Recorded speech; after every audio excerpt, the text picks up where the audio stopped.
How you doing? I am doing pretty good. How are you doing, Doc? Oh, it's another wicked day in paradise. Here we go. How you been? Busy. I bet. Yeah, doing a very, very good job of keeping busy. I don't know. I don't know if that whole idle hand thing actually works with me. I still find ways to get in trouble, but doing a lot better than I was.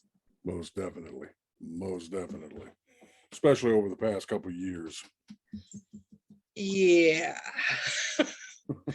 my what the fuck meter is set to pretty damn high nowadays. So Very good. So you just had a new book come out. I did.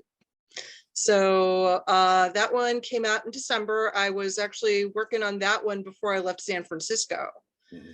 So don't have another one I'm working on yet because I am like, you're getting me in my bedroom tonight because we just finally got moved into the house that we're in, and you do not need to see the mess in my kitchen right now.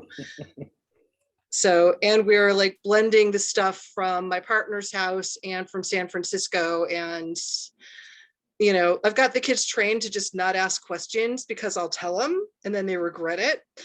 So at least going through some of my stuff won't be too bad. Well, I understand the mess part. I got 6 kids, so we've lived here for 5 years and it's still a mess. I still have boxes I haven't even unpacked yet. Yeah. So it's always a process. You never know how much shit you got till you got to pack it all up and move it.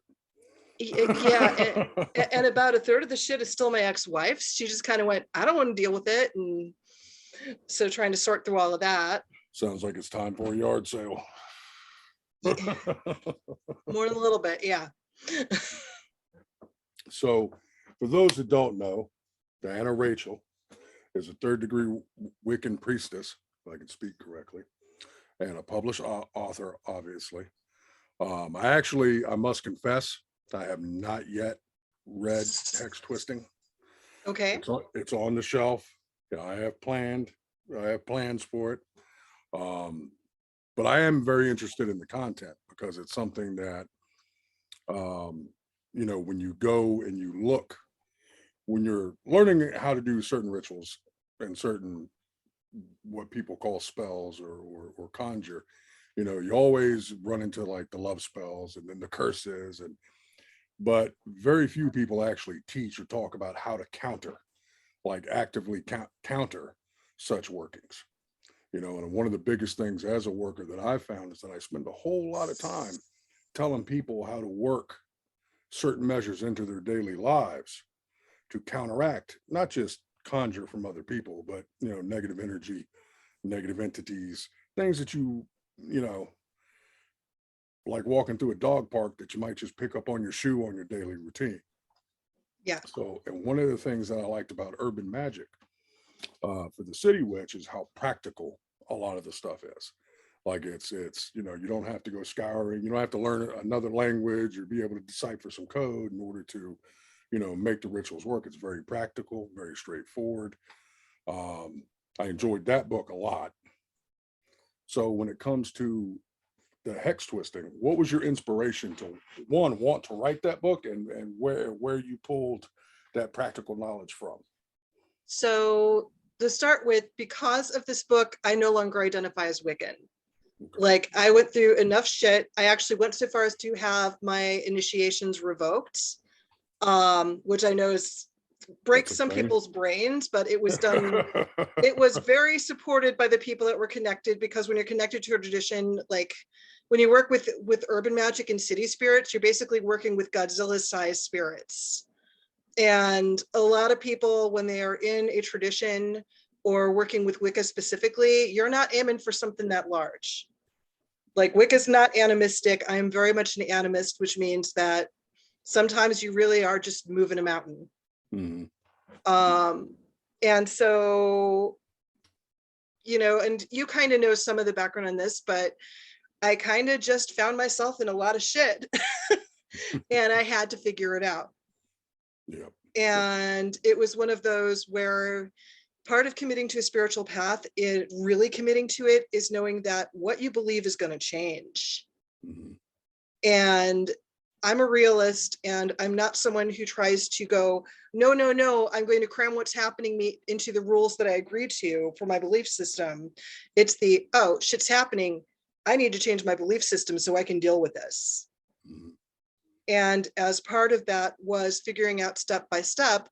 And especially because I am a city priestess, I do work with animistic entities that come out of human creation and animistic entities like land spirits that are just already there and have been there forever. And when you're doing this, one, there are people that really would like to have more control over what other people do. There's a lot of the stuff that the social justice warriors go at, that a lot of people go at, is this weird need people have to police each other. Mhm. And I do a lot of stuff where it's the, well, technically that's not wrong, but I feel like it should be. And I get that reaction from people. Mhm. That Well, very human crap. There's the usual trauma, and there was also the around 2017, I ended up getting both a psychiatric and a shamanic diagnosis as a profound empath. mhm. And that kind of involves like a weird combination of being a human projection screen. And basically, until you learn how to handle it, because empaths have to do their energy work almost completely differently from most people, it is like being a licked lollipop rolling down the street after Pride in San Francisco. It's just a big old mess. Yeah, and consistently. I know when you say that empaths have to do their energy work differently, there's also, when you're an empath, it's consistent. You Yeah, know, you have to do it. You have to get some sort of routine, whatever that routine is, yeah, and you have to do it consistently because it's always going. It never really shuts off. yeah, So, you know, if you go a week and forget to maintain your own energy, you can find yourself in quite a pickle, and it can overwhelm you. You know, a lot of people get overwhelmed by it relatively quickly. yeah. So consistency and learning how to do it and is very important to maintaining one's own mental and spiritual health. You know, and then Very. you add on to the fact that if you work with other people and you're a worker, that adds a whole new diagram to Oh the yeah. table. Oh yeah, yeah. Especially if you were dealing with somebody else's bad stuff, and one, it's already the bad stuff, and then it's going to get mad at you for trying to mess with getting in the way. So there's just whole levels that you have to learn, and I learned very much the hard way. Well, you know what they say, need, you know, inspires innovation. Yes. And when it comes to certain traditions like Southern conjure and hoodoo, and really most of your what people call today your folk traditions, they're all inspired by innovation. They're all inspired by need. You know, whether that need was, you know, you were enslaved against your will and brought to a place where, you know, your gods and your spirits had no representation and you had to make do with what you had, or you came over during a potato famine and moved to the mountains and had to relearn all the local routes and had new mountains and new rivers and new streams that, you know, had new spirits you had to get to know. Mm-hmm. You know, it's that. Um, Now, as far as what you have going on this year, I know last year was crazy. And what plans do you have going forward in 2022? I know, and this actually brings me, I know that WitchCon is coming Mm-hmm. up, and Yep. you're a part of that Yep. next month, I believe, as a matter of fact. Yeah. February is going to be busy for me. I am teaching at WitchCon, so I'm teaching healing from magical trauma.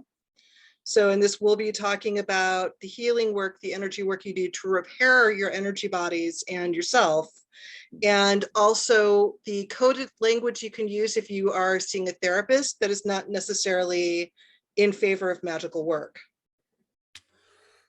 Again, very practical information for that. I actually know quite a few people myself who are both doing, you know, magical healing, shadow work, that type of thing, who are also, you know, doing more traditional therapy and things of that nature. And the two don't always mesh too well in conversation. No, So I've been really fortunate in that the last two therapists I've had have both been magic workers themselves, so I haven't needed to. But my partner is currently studying to become a psychologist and addiction rehabilitation counselor. And they work with me in this. They're a Finnish American shaman. And so shadow work is a big part of what they do, but part of it is learning how to phrase things and code things so that people outside of the magical world can still be able to offer their skills and help when they have that, without having to have that argument about what's real or what's not real. Very nice. And yeah, it's definitely, as far as, you know, needs that the spiritual community has, that is a great one. That I wish him all the best and luck in that. Because that's kind of, you know, you're grabbing the bull by both horns at that point in a lot of ways. Now, as far as like doing, because I know that many in our community, you and yourself, were impacted by COVID, from the lockdowns, not being able to go to certain festivals, not being able to do certain tours, not being able, and for a lot of us, that was a lifeline. That was lifeblood. Yeah. I know that WitchCon and the presenters of WitchCon, they've worked a lot with doing things online and opening that space up and Yeah. that. What changes have you noticed or gone through when it comes to that, and how have they impacted how you do what you do? Well, I ended up moving out of San Francisco by accident. So, and I know you and I had talked about, you know, I might need to get out of town anyway, but so the February of 2020, I went to Convocation in Detroit. So that is it's normally pagan directed, but there's a lot of people from Hoodoo Conjure, AATR that also go. And I ended up meeting the person that I bought a house with now. And it is a long and very strange and spirit was moving kind of story. But so I went in, nobody knew me, and I was scheduled for 10:30 at night and Thursday night, which is like one of the worst slots you can get, but nobody knew who the hell I was, so I expected it. And I walked in and the presenter was still in the room, even though the class was supposed to be done. And these two people were kibitzing. And I walked over and said, you know, I'm going to need the room in about so many minutes to try to tell them to clean your shit up and get out. And they were like, oh, yeah, and did that wave off thing. So I just set a timer because I'm me and this is how I do. And I was very jet lagged, hadn't been sleeping for about 5 years, waited while they were still getting more intense in the conversation. Timer went off. I stood up. I was trying to say something polite. I remember thinking, try to phrase this politely. And what came out of my mouth was, gentlemen, get the fuck out of my room. Sounds like you had a doc moment. Very much. So both of them do this, and then they like scramble out of the room. And I had about 10 minutes before the class started. And in Minnesota, it would have made me 2 enemies for life. Just that's like, I lived in Minneapolis for 12 years. That's like my anchor culture. So I'm like, oh, great. Well, you know, I'm just making friends everywhere. Both of them came back and apologized. And one of them, I'm going to be on his podcast in 2 weeks. And the other one is my partner, Cinti. Very nice. And over the course, I started teaching these classes, these empath trainings. And I started telling Cinti about it because they asked me for coffee the next day.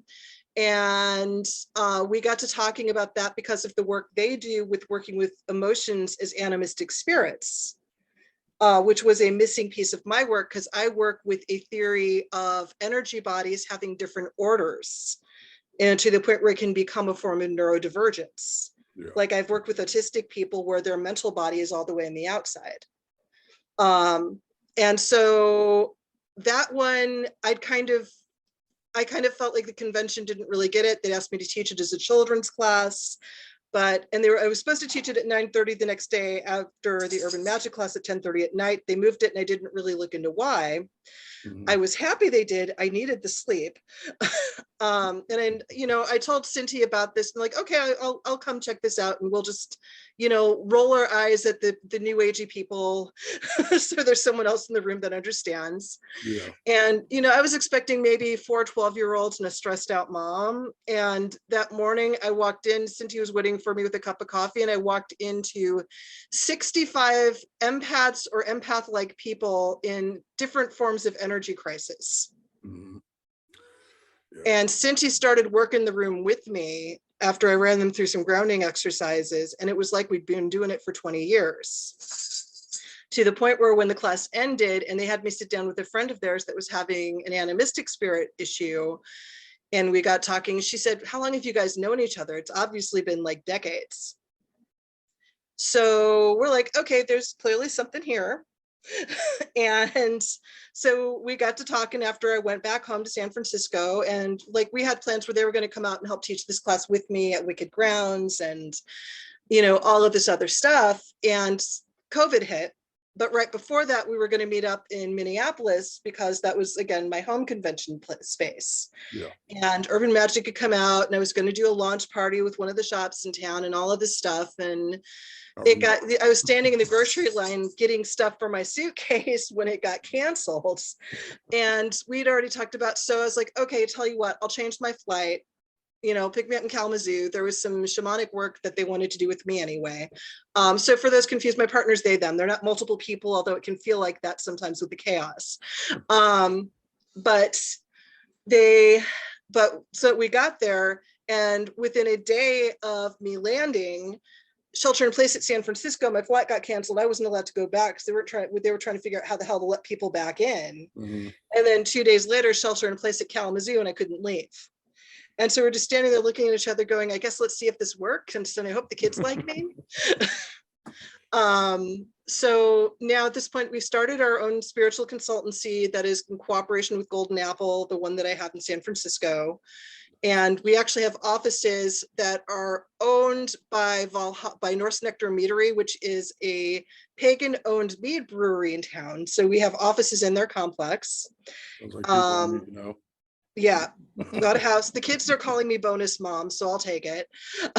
And Convocation, I'm one of the featured speakers there this year. Very nice. So a lot of changes.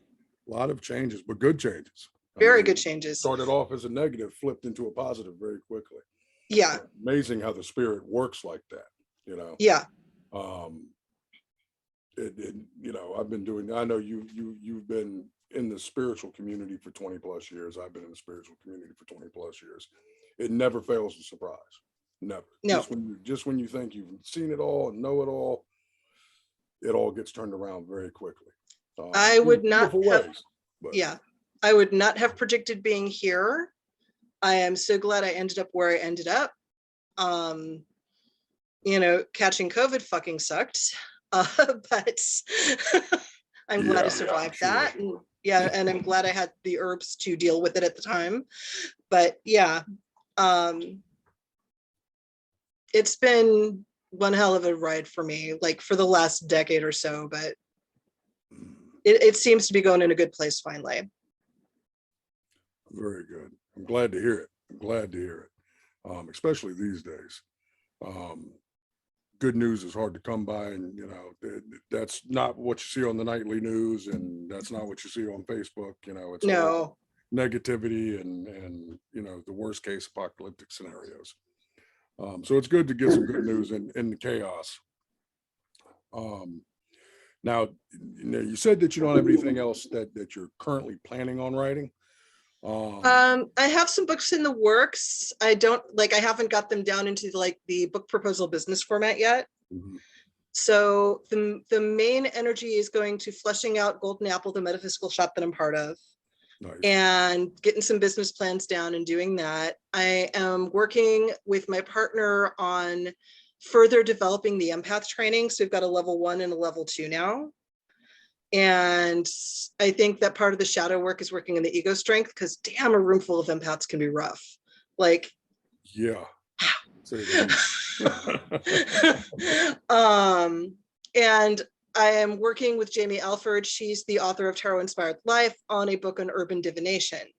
So, and half of it's going to focus on ancient cities and ancient divination practices that were part of those cities and sometimes how they were run. And the other half is going to be in modern cities. And either like traditions like the shoe on the tree that college kids will do, or one, like, for example, there's a city in Nigeria that uses their extremely bad urban planning as a divination system, and it's very effective. Again, negatives into positives. Yeah. So like, but having things like that so people understand more about, you know, the more you understand the urban grid or the urban wheel, depending where you're at, the more you can rewrite that power structure. And using divination to understand it even better. I actually talked to a gentleman not too long ago that, not to go too off into conspiracy theories, but was talking about Washington, D.C. and how that city was planned and how a lot of the people have seen and connect a lot of occult themes, you know, along with the Freemasons and the Illuminati, if you drink that cup of tea, and how that may or may not have gone into the planning of Washington, D.C., our nation's capital. That, I mean, Freemasons were builders. That absolutely tracks. There's a lot of interesting stuff there. I mean, a lot of it, you know, you can't, again, I have to watch what I say because fact checkers will get you. But, you know, you can look at it, you know, from an outside eye and you can see a pentagram or you can see, you know, a town square. But, you know, there was obviously some forethought put into a lot of the structures and how a lot of the structures were laid out. And it's very interesting because they, you know, the architects and stuff that were involved, you know, they based a lot of that off of other cities like Rome and things that also were built along occult or spiritual guidelines, you know. So it's very interesting. It's a very interesting topic because it traces back pretty much from the first civilization in ancient Sumer and the Mesopotamian culture.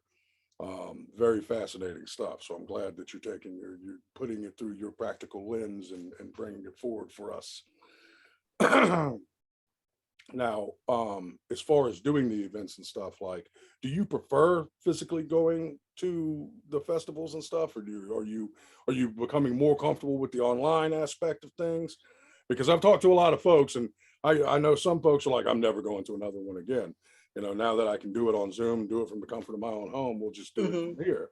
And then I've talked to other folks who are like, I can't wait to get back out on the road. I miss, you know, traveling. I miss going to these places, and I miss seeing so and so. And where do you fall on that spectrum? I'm an interesting one because I'm an introvert, so I can get worn out socializing with any medium. One of the great vices in my life, one of the greatest pleasures, is a good hotel room. So I like going to them, but not necessarily to socialize. But it's a little bit of both. And I know this is something that I've run into, not just like, because I've managed to somewhat maintain my San Francisco community. And my partner just got, like, even Minneapolis, even though I haven't lived there for 7-8 years, I still have a community there.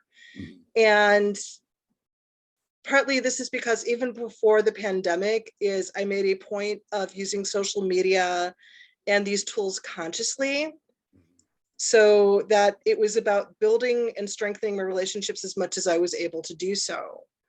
And so for me, if people don't see me for a long time, it's not seen as a disruption in the relationship, except with 1 or 2 people where they may have more physical expectations and they just have to deal with that. But for me, it's both are good. Honestly, I am good with both. There are advantages and disadvantages to both. You know, there are some things, like one of the things we've been running into, especially with the empath trainings, is again, empaths, sticky, got all kinds of stuff on them, don't always check, especially since there's not a lot of training for it.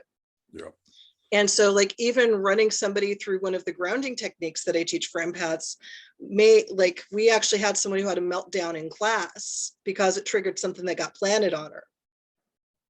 Yeah. And it would have been a lot. I can do some things distance. I've really worked up those muscles, so I can do some spirit work distance. But for something like that, it was much better to have a person there in person. Yeah. And with some of the stuff I'm teaching, there is that risk. Yeah. So that's a little bit better. On the other hand, only having a dress from the waist up, I mean, I am wearing pants today. That's nice. The other thing is when someone asks me a question, you know, if you have the computer right there, you can reasonably fact check or, you know, drop the resource links. Or if you forgot to make a handout or something, you can just post something really quick, which is something you can't really do in an in-person class. Yeah, It's also a lot less expensive. this is true. This is true. And I know a couple people that, you know, we know that are in the business that did a lot of traveling, and it is an expense. I mean, it's a joy for those who love to travel, but I mean, it can get, you know, it can get pretty hectic. It can get, you know, it can hit you in the pockets, especially if you catch them. If you miss a flight and you got to take a flight you didn't plan, Yeah. or if you happen to be not too smart like myself. This episode of the Rum and Bones is brought to you by the good folk at Grey Hedge. The folks over at Grey Hedge create some of the most beautiful and powerful spiritual products I have ever worked with. From pendulum scrying mirrors and handcrafted wands to a staggering array of spiritual oils, curios, and candles. The good folks at the Grey Hedge have what you need for all your spiritual and occult needs. So hop on over to www.etsy.com/shop/greyhedge, or you can find them on Facebook, Instagram, TikTok. The links will be in the description below. Come see what magic awaits for you over the hedge at the Grey Hedge. Now, I know a good bit about, you know, where you were coming from when it came to urban magic. We talked about that. We talked about that before. When it comes to the hex twisting, when did you really start on that project? When did that? I started on that literally the week after I turned in my final corrected manuscript for Urban Magic. Mhm. So that was in March of 2019. And I basically had been keeping notes. Like I use OneNote is my magic manual or book of shadows or whatever you want. Mhm. And I absolutely love it because it's searchable. So if I go, I was thinking about this, and I can type it up and find the recipes or things that it worked or failed, or, oh, you know, that didn't work. And I had kept a reasonable diary of all of the weird shit I had been encountering, or things that I couldn't quite banish, or, you know, or the, hey, here's what I'm learning about the laws of hospitality and why it works a lot better than putting a demon in a circle. And just, you know, going through all of it. Mhm. You know, like at this point, I even know what brand of cognac Belial prefers. And since I'm basically an angel worker, that was an interesting journey. So, Well, but a lot of times it is in the finer details, you know, and those things tend to change, especially when you're dealing with certain types of spirits, depending on the tradition. yeah, And it's a lot of it, especially when you're talking like a lot of the more folk traditions, a lot of it is based on the practitioner's relationship with that particular spirit, or their family's relationship with that particular spirit, so on and so forth. So, like, for example, you can go to one area of the country and a practitioner will have built up a particular relationship with a spirit. And from them, they would like Crown Royal as yeah, their preferred drink. You yeah, go 600 miles to the south, it could be Captain Morgan, you know, or yeah, something along those lines. yeah, Um, so it's when you're stepping outside of your norm and you're stepping outside of your spiritual comfort zone, and you're learning new things, it can be an eye-opening experience. And I know that you had discussed how you went from considering yourself I wouldn't say strict, but a Wiccan priestess, to mhm, now diverging into conjure land. yeah, yeah, pretty much. Well, I'm very much a priestess, just my community isn't necessarily all human. Mm, this is true. And stepping into San Francisco, which was a role the city spirit was very happy to put me in, it is so much more than a melting pot. It is a gumbo that's in a fight with itself. It's like the shrimp are still wiggling. Yeah.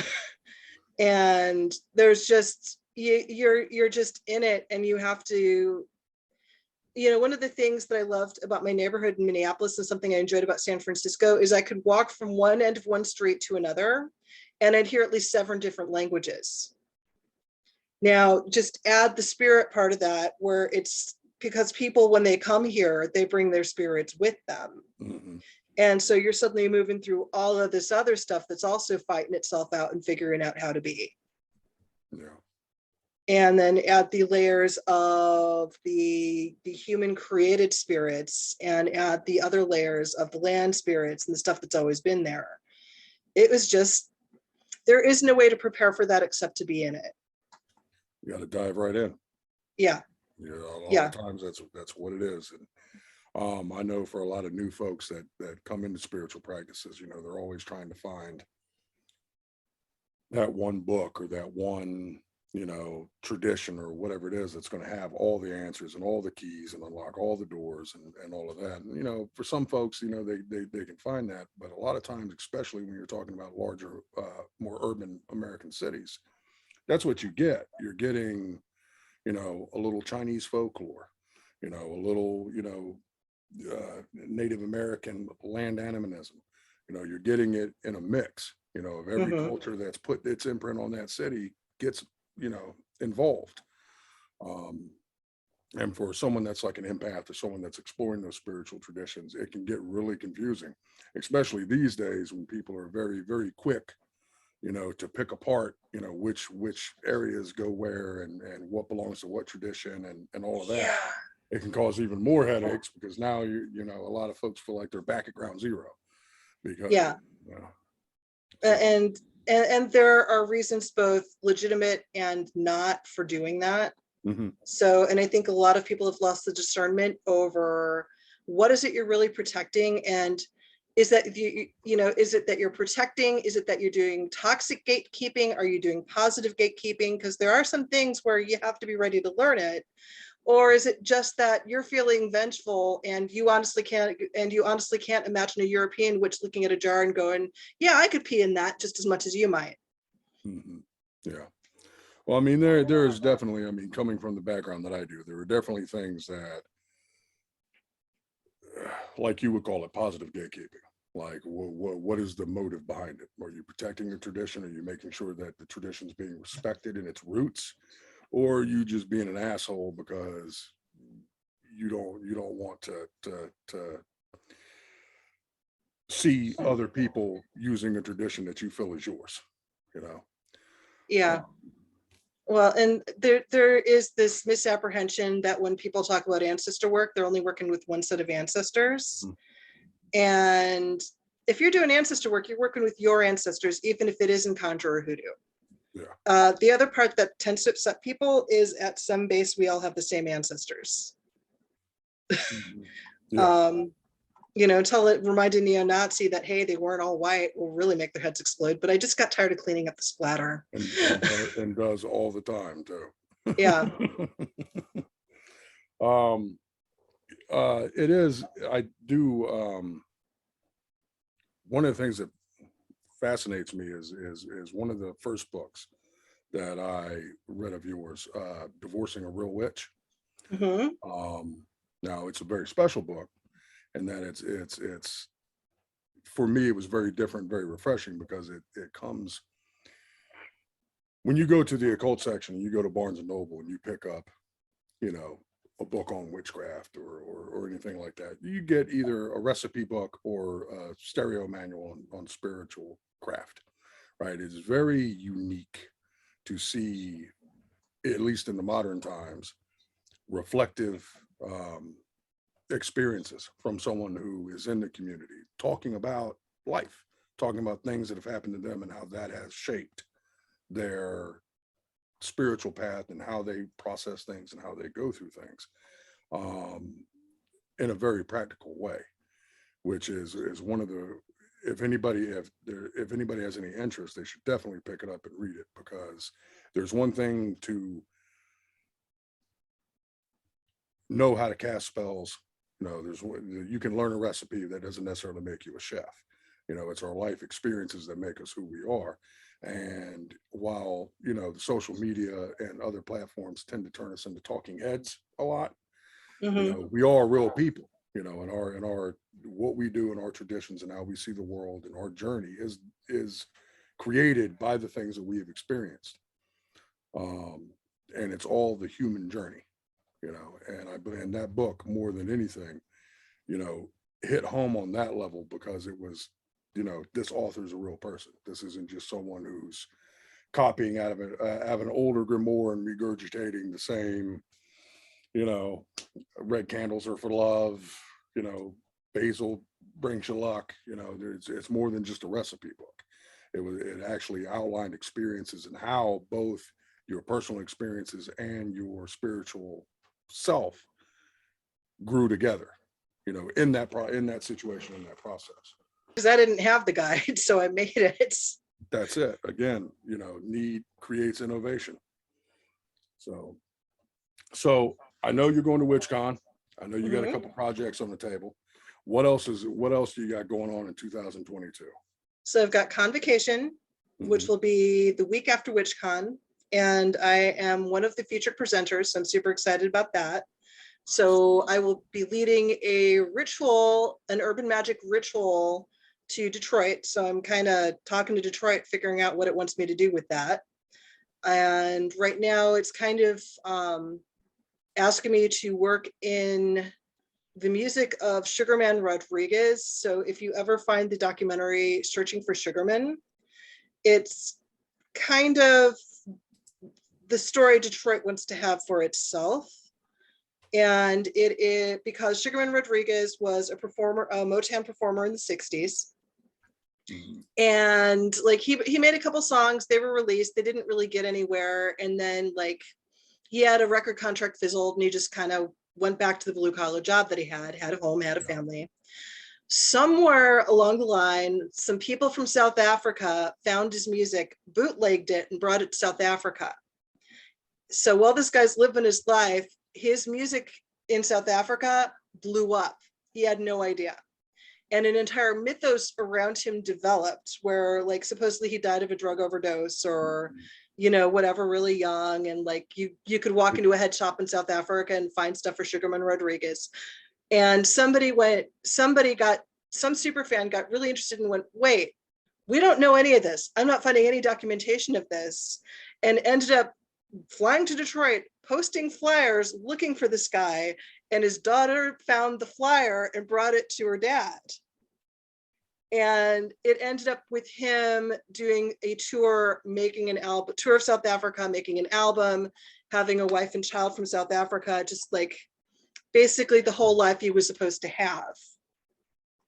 Nice. And given Detroit's history and the way it kind of has been used up, and now it's found a way to revive itself, especially through the urban farming movement, and finding that what it deserved to have. So that's going to be a big part of what I'm doing at Convocation. I'm also teaching a class, basically, am I cursed or is it just gas?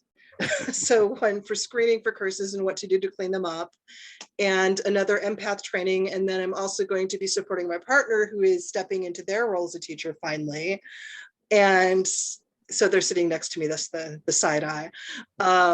But they are teaching classes on intro to animism. And what's the other class you're teaching? The intro to animism is the general roundabout one. The second one is helping explain understanding and building a relationship with the animistic spirit of emotions. Okay, and then there's another one. So if you heard that. So again, working on that animistic level. And WitchCon's going to be the. And WitchCon is the intro to animism again, right? That's more specifically how to use it in magic and how to use spiritual animistic spirit relationships to bolster magical workings and things that people don't. So using animism to bolster magical relations, which is a lot of how hoodoo and conjure works. Yeah. So I've been having some stuff spinning in my head about the difference between dominionist magic and animistic magic, and I don't have it developed enough to have a coherent conversation, but it's an interesting difference of seeing. It's a rabbit hole. It is a rabbit hole. And I'm notorious for those. Like now, if someone's looking for your books, where can they go to find them? Pretty much anywhere that books are sold. So you can get them on Barnes & Noble. You can, if you want to get them from your local witchy shop, I encourage that. So supporting smaller local businesses, and witch shops are frequently community bases. I love that. So, or you can, if you want a signed copy, you can order it straight from my website. And what's your website? DianaRajchel.com. I will put it in chat, so if you need to post it. So, which reminds me, I need to actually get this up in Golden Apple too. And then if people want to look at the shop, it is basically a place where we sell the stuff that we experiment with that actually works. So that's like one of the things that I've developed is a smoke oil. So if you are unable to burn something, or you've got an entity attachment that's smaller, just a dab of that and it wicks it right off. Nice. Yeah. So, and this is just one example of the kind of stuff that we're developing. So 2022, I also have PaganaCon in Minneapolis in March. They are finally doing live. If for those that have never been, it's in this hotel that is on a nature preserve. It's like the hotel itself is old and weird and like the fairy version of The Shining. So if you're into that. Sounds like it's my kind of place. It is. They have a decent bar too. So always good. That's always And, a plus, you know, spirits yeah. with the spirits. Mhm. And beyond that, I don't have anything just yet. We're working on developing that. So I'm sure I'll be doing more stuff within Michigan. I am sure there will be at least one more San Francisco trip this year. So, because that's kind of a requirement for me. But we don't have anything too specific yet. Do we? Just a general plan to be able to go to San Francisco. Okay. Yeah. Is the goal. Is the goal, yeah. So I have a feeling this year is going to be mostly a business planning and development year for me. I mean, after the past 2 years, it's pretty much what it is for a lot of folks. Yeah. There was a lot of, I know for myself, there was a lot of time to do a lot of brainstorming, a lot of planning, and a lot of, you know, writing stuff down, but nowhere to send it and nowhere to go with it. And now this year is going to be the year. So hopefully, you know, the community, along with the rest of the world, is going to start getting back on track, and we can get to stir in the cauldron like we normally do. I'm looking forward to that. I really am. Very much so. Well, I appreciate you taking the time to talk with me. And Absolutely, my pleasure. I'm going to be diving right into Hex Twisting, and I'm also going to be doing reviews too. So it's been something that I've been meaning to play catch up on. So I'm going to be diving into that, and I will definitely let you know what I think. Thank you. I'm sure you will. I'm sure you may have some notes for me too. There's definitely a cup of tea that I'm very interested in, needless to say. So I greatly anticipate enjoying it. Thank you again. I wish Thank you. you all the best of luck, and thank you for sitting down with me. You'll have a wonderful evening. You too. Have a good night, Doc.